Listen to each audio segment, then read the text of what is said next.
Man, it's something that's emotional for me. It's just looking out here now I didn't think it would bring back this feeling.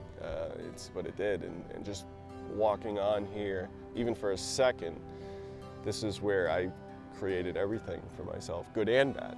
And for Jeff Allison, his bad was a low most never reach, taking this one-time high school phenom from professional baseball's fast track to death's doorstep, a dizzying ride fueled by addictions he couldn't shake.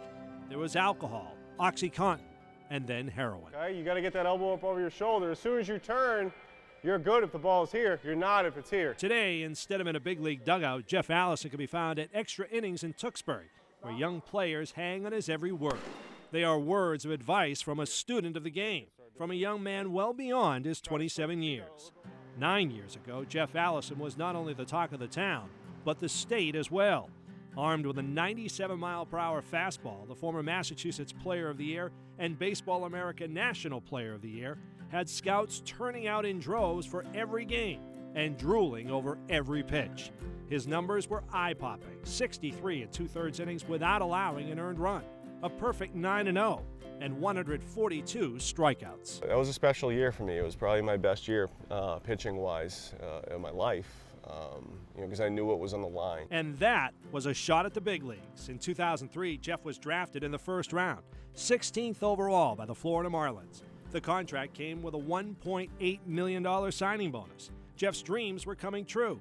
But along with the big money and big fame came big pressure. You walk in there almost, with the bullseye in your chest. You have to walk in there, and once you get your uniform on, you have to perform. Initially, Jeff handled the transition well, but at the end of his rookie year, he was placed on the disabled list with a shoulder strain.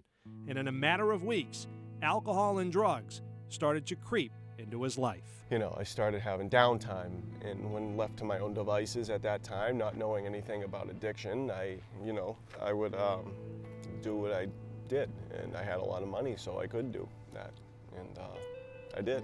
Things only got worse when a close friend of Jeff's died of an alcohol overdose, pushing the 18-year-old over the edge and into full-fledged addiction. I dove in face first, and it was a killer, man. I mean, when you do something deadly, you're playing Russian roulette with your life, and it's not something I wish upon anybody, my worst enemy, or anyone for that matter. An addiction to OxyContin and heroin would plague him for the next several years, forcing him to miss 3 seasons. During that time, he was arrested and suffered 2 near-fatal overdoses. Jeff was in and out of rehab, but the drugs wouldn't let him go. It was a tough battle, and especially in the beginning, because I just didn't understand opiate withdrawal and things of that nature, and what happens while you're going through it. And after that, trying to get sober and clean, it just was difficult because I would do it for every other reason but my own. The struggle ever present until November 2006, when he finally hit rock bottom in High Point, North Carolina. I remember it was 4:30 in the morning, I'll never forget it, the end of November 2006, and I was sitting outside by myself trying to figure out how am I going to get home. My car was gone,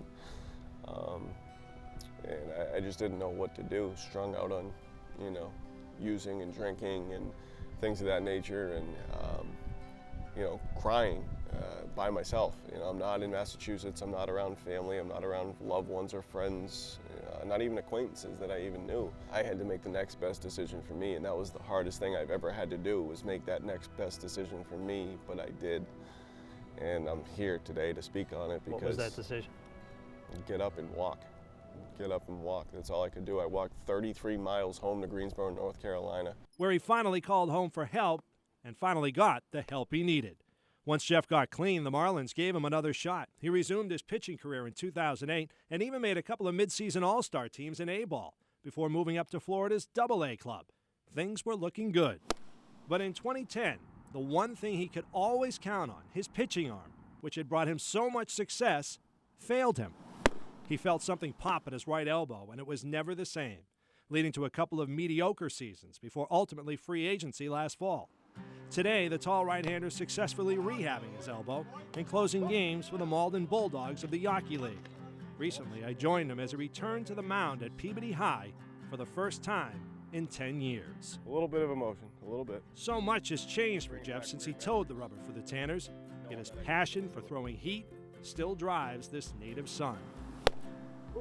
Ultimately, a game that's given and taken so much defines who Jeff Allison is. It's part of what I like doing. It's part of what I love doing. And it continues to provide him with lessons both on the field and off. I get a certain sense of fulfillment out of it every day, and I love it. Jeff tells me he's had conversations with the White Sox regarding a possible comeback, and he's also been visiting schools, talking to kids about the dangers of drugs and alcohol. 5 years sober and counting. We wish him nothing but the best.